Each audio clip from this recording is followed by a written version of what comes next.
So I was reading in the Toronto Star today, because that's where I'm from Toronto. And I noticed in the movie section, they only gave a movie review for 1 out of 3 movies that came out this weekend. The first one was Parker with Jason Statham, which apparently only got 1.5 stars out of 4.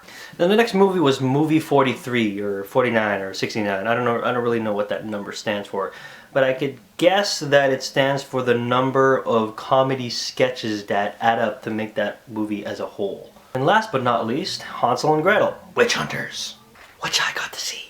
And instead of using a gazillion amount of minutes to explain to you what I thought about this movie, maybe I could condense it down to a couple of seconds and it would sound something like this. Oh, I got to see Hansel and Gretel even though I had these weird preconceptions that I wouldn't have liked the movie. I ended up liking it anyway. Oh!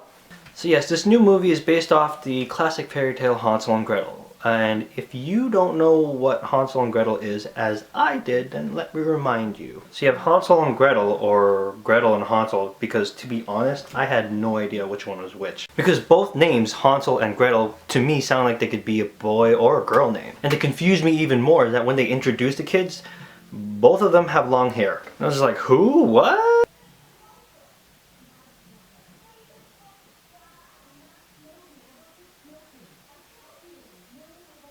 Oh. When they finally pulled back to the 3/4 American shot, it was like, oh, you're the one in the dress, so I'm assuming it's Gretel, you're the girl. And the other dude that looks like a girl because he got long hair is Hansel. So the story behind Hansel and Gretel is that they find this house made of candy and start eating the hell out of it. I mean, wouldn't you? They're like, oh, this doorknob is made of candy. This chandelier is made of candy. Wow, this 7-inch sugar-coated walking cane looks delicious. Ah! And you're like, no, kid, that's not a 7-inch candy. That's actually a sugar-coated dildo. But in this house made entirely out of candy, there's a witch, and she wants to eat them. Then Hansel and Gretel are like, ah!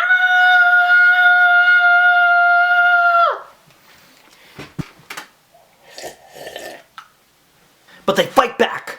Ah! And they end up kicking her into the furnace and burning her alive. And then the question this movie asks is, what would happen to these kids if they grew up? They obviously would not have a normal life. And they became witch hunters. Sexy witch hunters. Oh.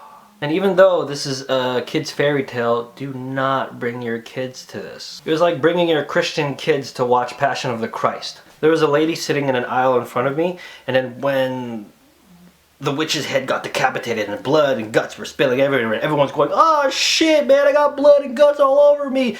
A little kid started crying and I was just like, yo, stupid lady. This movie is rated R and don't bring your kids to this movie because it's awesome. When I was going into this movie, I had no idea what to expect, but one movie was sitting in the back of my mind. Because when it comes to high budget Hollywood horror movies with a big name actor attached to it, the one movie that comes to the top of my head is Van Helsing. And I'm kind of very dismissive and indifferent toward that movie. I think part of it was because I was trying to take that movie seriously, and the movie itself was trying to take itself seriously, and it just fell apart. It didn't work for me. I mean, they tried making it legit with their Transylvanian, Romanian, English accents, right?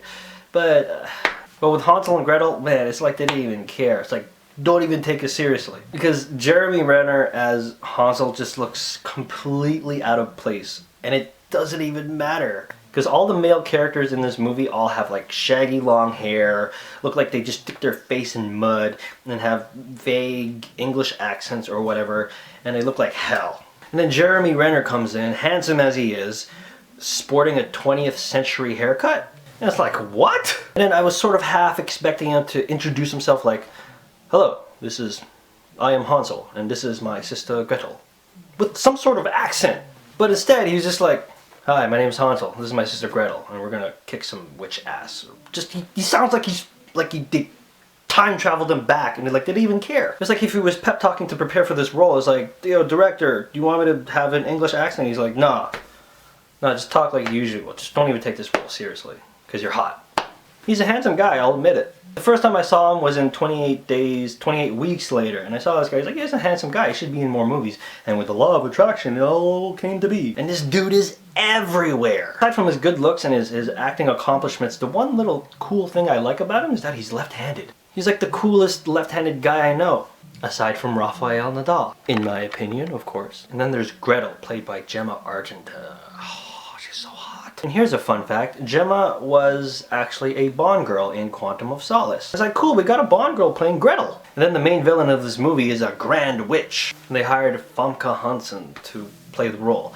And then you're thinking, oh shoot, it's also a Bond girl. And it's like every James Bond fan's guilty pleasure dream, like a Bond girl fighting a Bond girl. It's like, ah! And the witches in this movie look fantastic. It's like if you were to get an orc from the Lord of the Rings, and then you grabbed the green freaky witch from Wizard of Oz, and then they hooked up and had a kid, you'd get the witches in Hansel and Gretel. There are times in the movie where I actually thought this movie was actually smarter than it appears. I didn't know if they're going to be completely badass professionals like Blade, where they just don't get touched and they just kick the shit out of everybody. Everybody knows about them. It's like, oh my god, it's Hansel and Gretel, the witch hunters. Oh, they're awesome. But when they get fighting, they get their asses kicked during the fights. And that to me made the characters feel just a little more grounded, a little more realistic. If you were to examine your favorite sports athlete or team, they're not perfect. They lose, they sprain their ankles, they sweat, they get injured, but they get back up and they fight and they just try to do their best to become champions. Everybody falls and tumbles towards perfection, if that even exists. To greatness.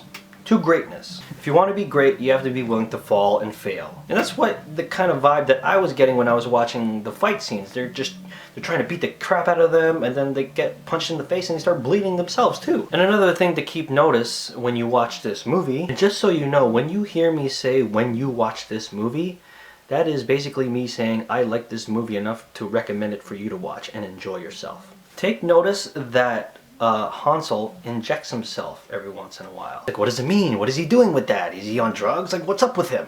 And the cool thing about this movie was that I felt like it was designed not to be taken seriously. After a while, I was just like, this movie is so silly, I just don't even care anymore. And that's the advice that I hope you take when you watch this movie. Don't go into this movie with a serious attitude.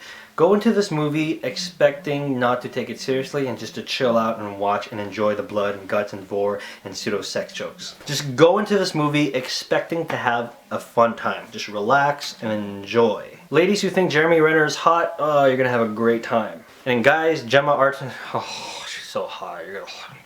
She's hot. And at least she kind of makes sense because Gemma is from England. She does have a British accent, a very sexy one if I may add. And she kind of seems in place because of her accent. And then Jeremy Renner is just like, I'm Jeremy Renner. Awesome. He didn't even try to give an English accent or just sound like he's in place. He just sounds like Jeremy Renner in the 18th century. Yeah, stop watching this review and go watch Hansel and Gretel, but don't bring your kids. And remember, don't take this movie seriously. Just have fun.